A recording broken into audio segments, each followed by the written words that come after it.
I'm preparing us for our magic. I'm preparing us for our magic. And when I say us, I'm talking about for beginners, people who are now seeking to know the truth because they're sick of the lie.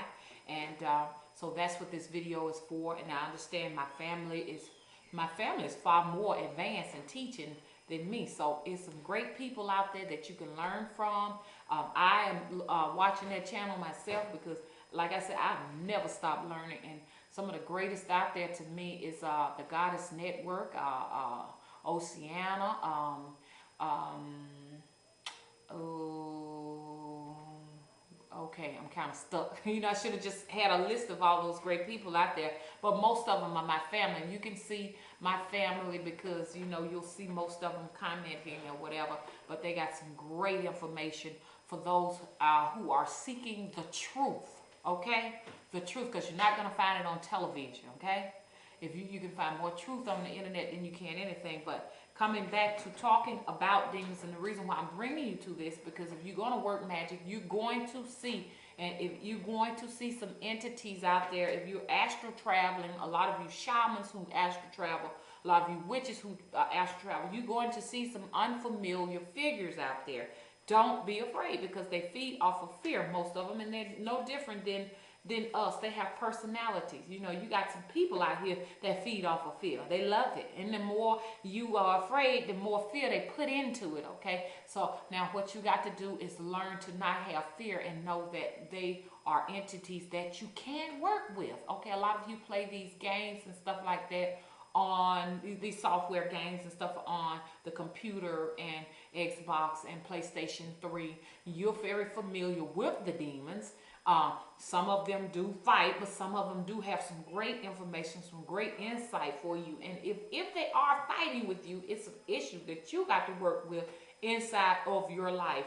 And you got to do it now, because you're going to go. And when you go on the other side, you're going to deal with them full time. You know, until you come back and get another body. So be prepared to start getting familiar with these spirits right now, okay? Okay. Now what I want to talk about is, for a lot of people, practitioners and priestesses and witches and warlocks and sorcerers, dark magicians, and so on and so forth, and shamans, they work with these entities. And working with these entities, they have to summon these entities. So I want to talk about evocation and invocation, and that's actually when you are actually bringing these entities into your circle. Now, I will say this is nothing to have fun with, to play with. Me, myself, personally, I've never, ever felt I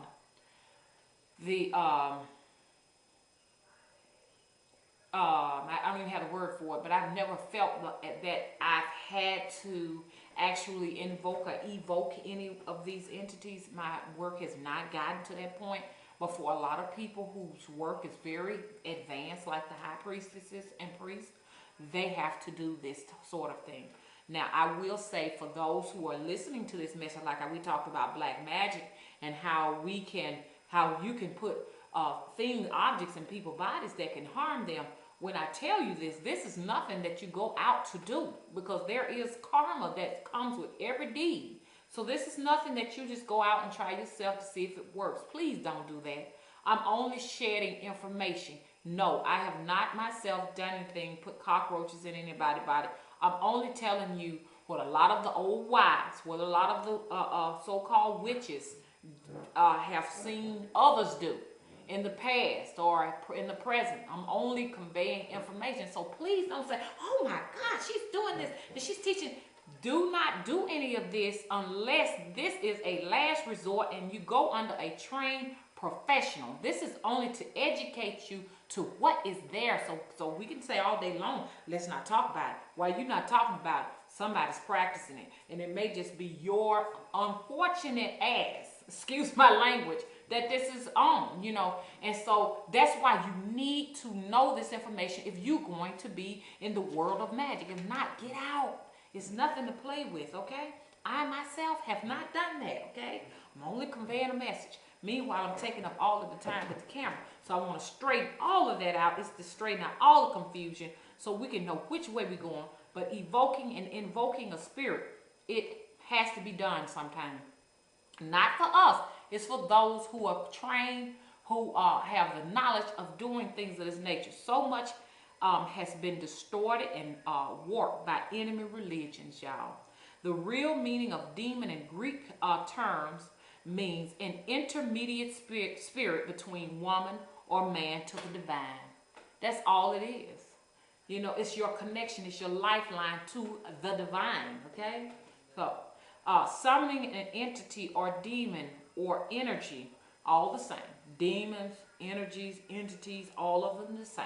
Some of them you're going to like the way they look. They may be very angelic to you. You call them angels. Some of them, they may come in with horns everywhere, distorted faces, warped bodies. The personalities of them you may find hellish fire, scary to you. Then you call those demons. But I'm letting you know, don't do that. Because like I say, a lot of these are not monsters. It's no different.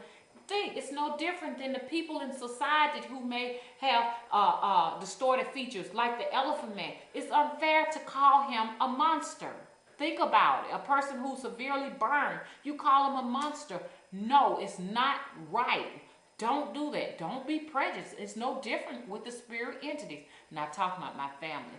I'm only talking to those YouTubers who email me all of this hate mail and this different mail. Let's clear all of this out. So how would you like to be burned and somebody call you a monster?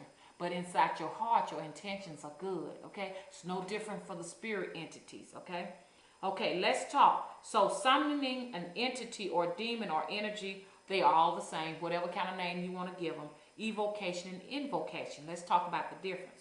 Spiritual evocation, summoning demons, spirits, deceased persons, or elementals. The being appears outside the operator. So that's like when you're evoking a spirit, like I sit here, we have a seance, I evoke a spirit. The spirit may be beside me functioning where you can see it talking or what have you. So I have evoked this spirit, okay? And they work outside the body of the operator. So that's an evocation. An invocation is taking the spirit into oneself. So you go to voodoo and the deity shows up within someone who's maybe in the middle of the circle that's actually in a trance, that they call them different states of consciousness. And they may act exactly like that deity, all the characteristics of that deity. You have invoked this spirit, and the being enters the operator's bodies. And there is ectoplasm sometimes produced in these cases, like a lot of seances and stuff like that. They'll use the ectoplasm in order to further the communication that they have within the seance or whatever. You may see some of that materialize out of the mouth or out of the body and stuff like that. So basically, I'm just breaking the knowledge of these entities down, because these entities can help you. They can help you and assist you in some pretty tough, some pretty tough situations. And there are some tough situations out there that you can't fight yourself.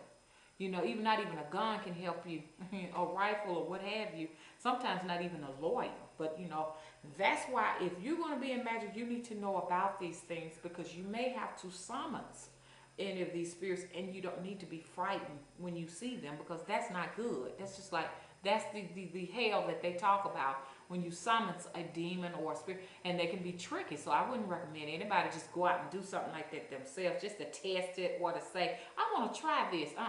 This is something that needs to be done with a trained professional, someone who knows exactly what they're doing. I would not recommend anybody to just go and get something done like that and do it by themselves, okay? But anyway, what I would like to say to end this particular video, that when you do call them, please allow them to go back. So that's a whole nother video, allowing them to go back to where